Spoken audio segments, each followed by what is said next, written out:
বৃষ্টি আর সারাদিন ধরেই হচ্ছিল। জাস্ট বিকেলের পর থেকে বৃষ্টিটা বেশ খানিকক্ষণ বন্ধই আছে।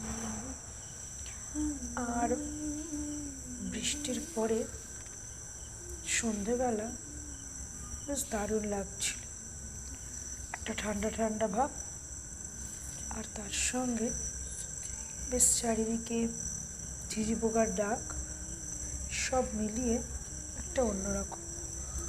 আর যখন বারান্দায় গিয়ে দাঁড়ালাম তখন বেশ ভালো লাগছে, একটা ফিরফিরে হাওয়া দিচ্ছিল, আর তার সাথে সব কিছু মিলিয়ে একটা অপূর্ব অনুভূতি। তাই ভাবলাম একটু দেখি কি করা যায়। তাই একটু ঝট করে মোবাইলটা নিয়ে বানিয়ে ফেললাম ওই একই গাছেরই কিছু ভিডিও। একই হলেও গাছ তো বোরিং হয় না, গাছ ভীষণ শান্তি দেয় মনে, একটা অন্য আনন্দ দেয়। তাই ভাবলাম ওই একই গাছ না হয় নাই হলো, তাতে আর ক্ষতি কি, কিন্তু ওদেরকে ক্যামেরা বন্দি করি।